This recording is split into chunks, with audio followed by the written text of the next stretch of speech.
Hey folks, with the unsettling real estate market right now, I want to share with you guys how I came from homelessness in a short period of time to becoming a landowner and achieving the American dream, not the conventional way. I'm going to share with you how I found cheap land and a cheap house. Stay tuned.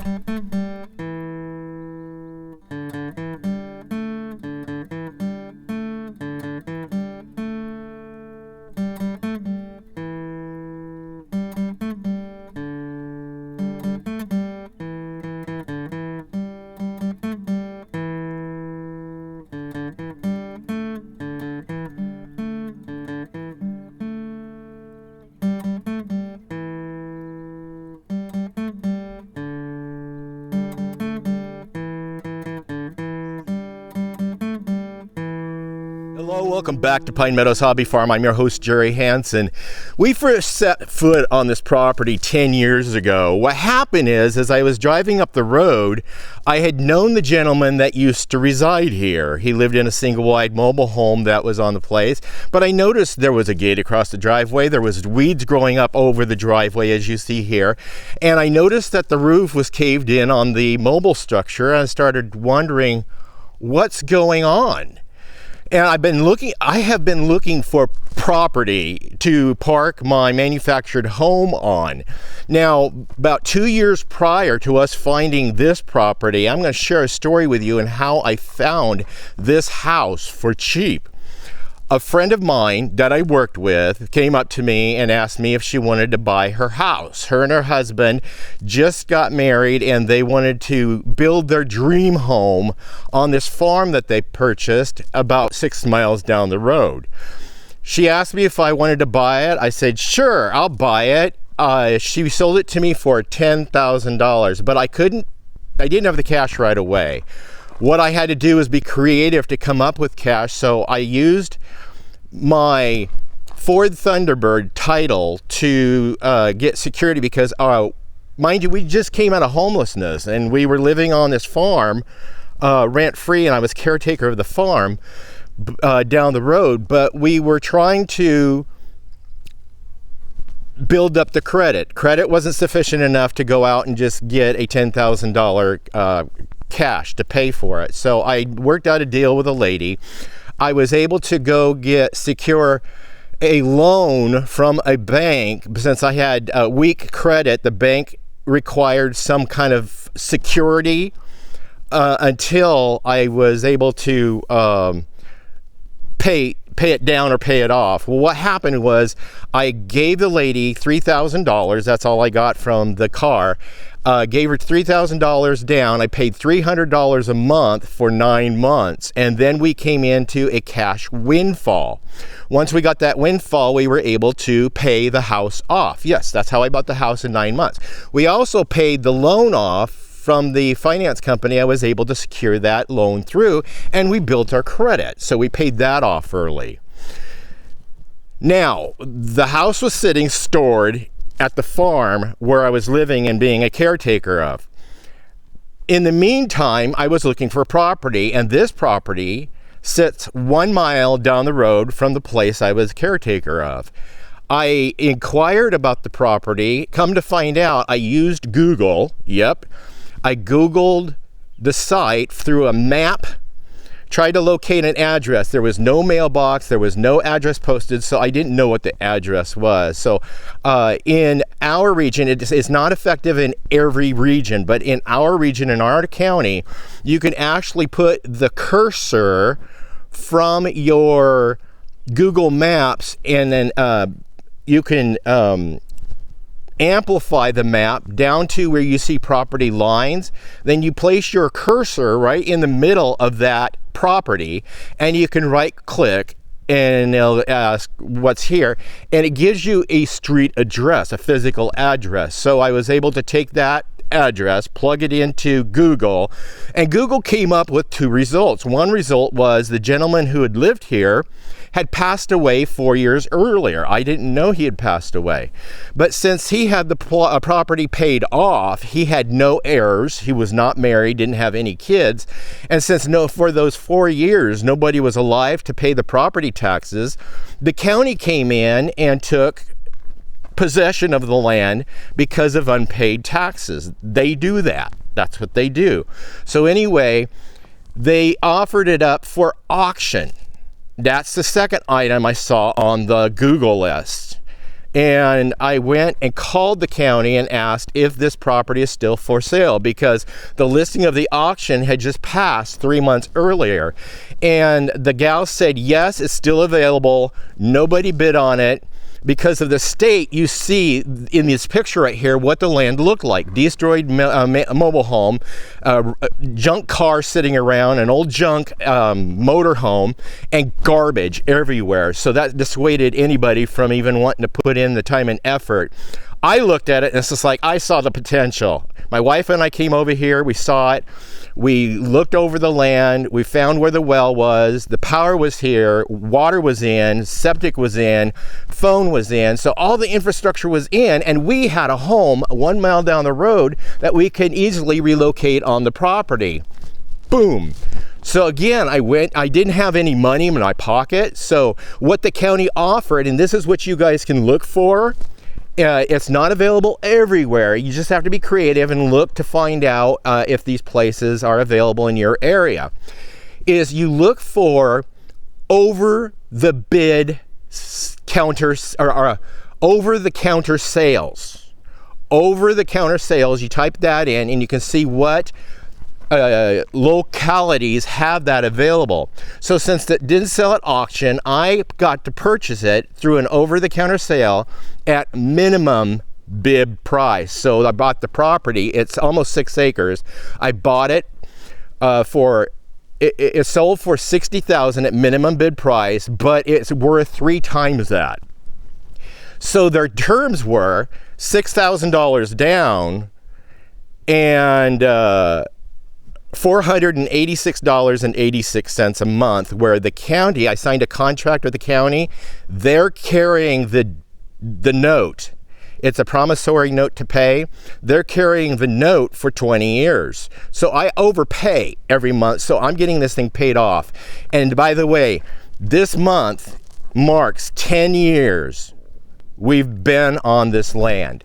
This month right now marks 10 years. So this is a celebratory video and also a video to share with you guys how I was able to find cheap property and buy it. Again, I took my title to my car down to that finance company where that loaned me $6,000. I got double because I was so good at paying the first time, I was able to double it. So I took that $6,000.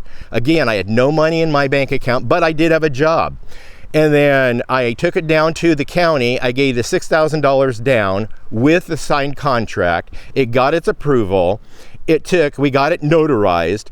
I got it notarized for free because when you have a bank account, somebody in the bank can do the notary public for free, and that's part of the services. And so I got that done, but I only had to pay $53 extra for the clerk to walk the paperwork across the aisle or across the hall from her office to the recorder's office and have it recorded. So now we become landowners. And it's almost paid for. We got probably maybe 3 to 5 more years to go. Depends on how the income happens, but we're gonna be making it happen. So we began our payments and we moved right onto the land. I moved a little travel trailer onto the land, hooked it up to water, plugged it into sewer, got the electric on, and I was able to come over here and spend my days off and clean up the property and get everything out. I had a recycler come in and get the cars and all the metal. I cut up the mobile home and the frames, and they brought in a bin, and I stuck all the metal in the bin, and then I took all the trash to the dump and I burnt whatever that could be burnt. So I got a check from the recyclers. That check was enough to pay my 1 month's mortgage, gravel the driveway, and purchase a new gate for across the front of the driveway. Scored big time there because the resources are right here on the land. And metal prices were up at that time, so that's how come I was able to take advantage of that. Got it all cleared up, moved the mobile home over here, and had them put it as close as they could together, and then I winched it together by myself. I did this by myself. I set the whole house up by myself with a little help from my wife. Now, I like recycling and upcycling, so I took every advantage to look for resources that I could use to build up my home. Working paycheck to paycheck and not having enough money to get things done, I had to put a foundation around the house. I wanted to put a foundation around the house. I could have opted for a cheap skirting, but I wanted a foundation. So I was collecting all the material for the foundation. I was doing estate cleanups, finding cinder blocks, adding those. And so I ended up collecting resources to buy the cement and the mortar and more blocks by selling the wheels and the axles that I had purchased for the two halves of this home to get it moved up, and also the tongues that are welded on the front. I cut those off, sold those, and I was short some money, so I found in my toy box an old toy. It was a 1967-ish, 1966 Christmas present from the Sears and Roebuck catalog, sold for $5.55. Now, this is the birth of my YouTube channel. This is the very first video I created for my YouTube channel. What I did was, I felt that this was a collector's item, so I went on and I opened up a PayPal account. I opened up an eBay account. I opened up a Craigslist account, and I opened up a YouTube account. And so what I did was, I filmed this little toy that sold for $5.55 in 1960s. I photographed it operating. I uploaded it to eBay and set auction.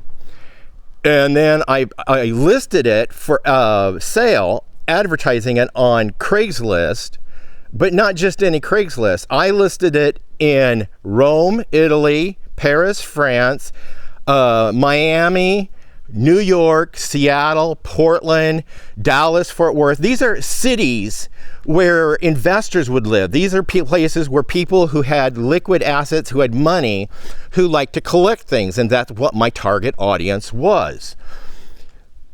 I got a nibble. I was able to receive payment for about $886 is what I got out of that $5.55 toy.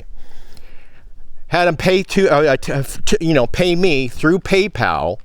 But when I listed it on eBay, I listed the link to the video on eBay and also on Craigslist, and also listed the eBay account on Craigslist, so they can just click right on it, see the video of the toy that's working, and see where they can go and make the purchase. And of course, I got my money through PayPal, shipped it out, and I'm happy. I got to buy the rest of the material for my foundation. And then my wife and I hand dug the footing, built the footing. I put together all the pier blocks underneath the house and in all of this perimeter foundation, cinder block foundation, put the vents in, stayed true to code, had it all inspected, passed my inspection, and this is earthquake proof. So we covered how to find and secure cheap property with very little credit. Got to be creative, folks, and it's okay to be afraid, but you have to be bold enough to try. Shared with you how I found a cheap house. $10,000 for the house, paid it off in 9 months. Of course, we had that cash windfall. And the property, we were really creative at getting the money down, get it going. We paid that off really quick because if we came into another cash windfall, we used tax refunds for that anyway, and bonuses from work. And when I get a debt, I pay everything into it that I can just to get it out because I hate debt. So here's the bonus. I shared with you how to buy cheap land, how to find it. Shared with you how to find and buy a cheap house. Just make connections, make friends, ask around.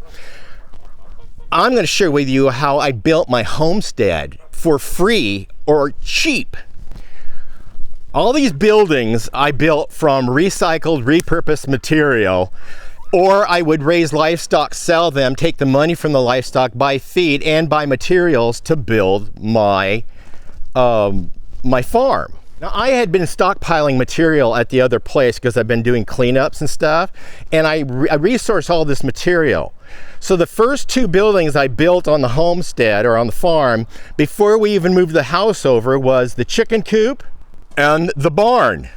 Those are the first 2 buildings we built while I had that little tiny travel trailer here.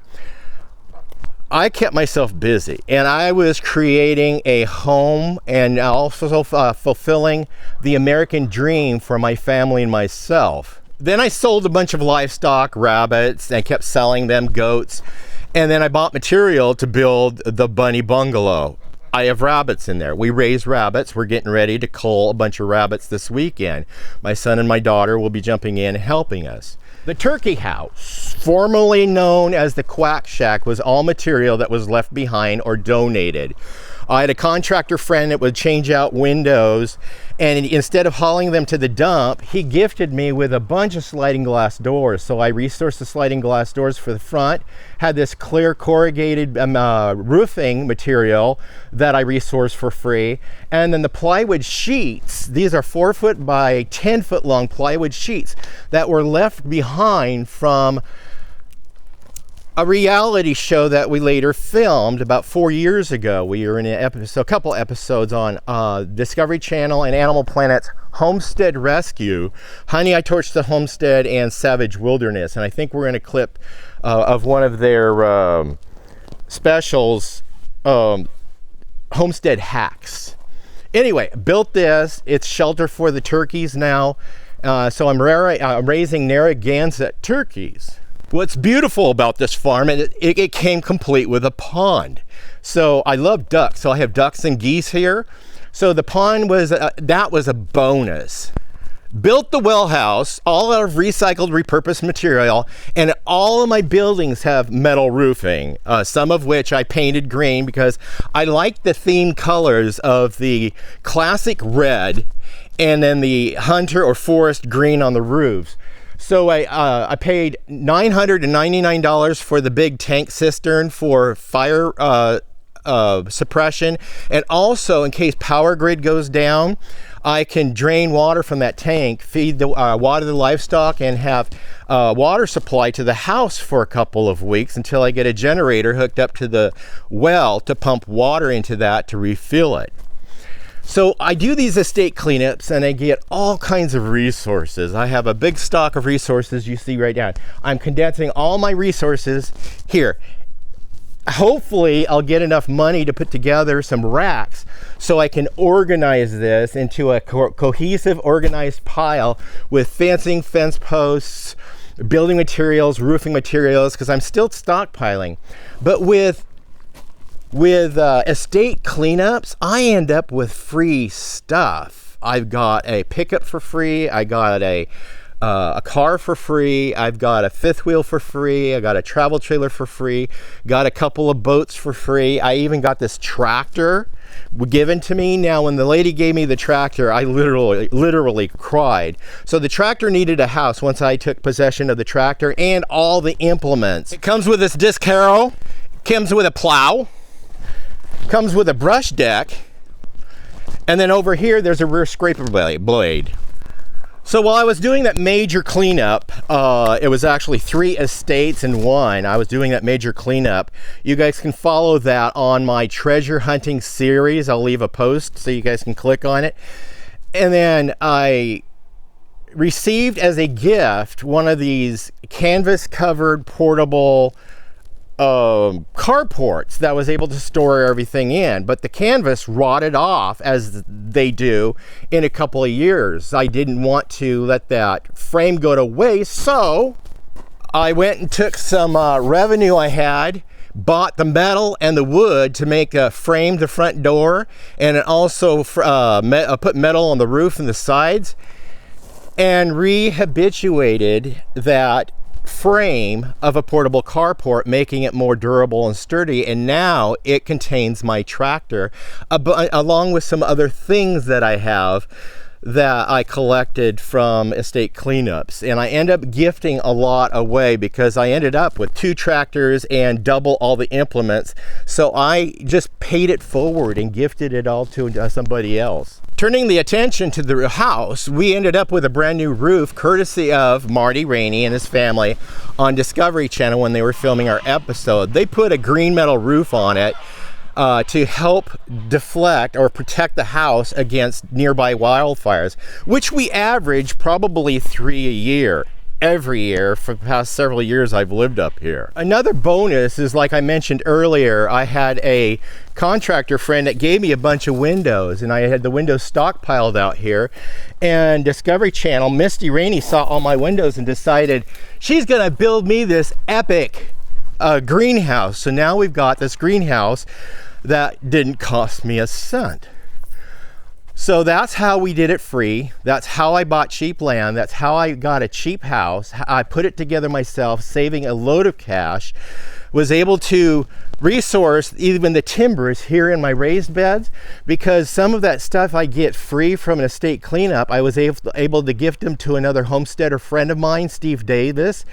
And he had a sawmill, and he gifted me the timber for my raised beds, and I gifted him some items for his homestead as well. So it was a barter thing. It's neat.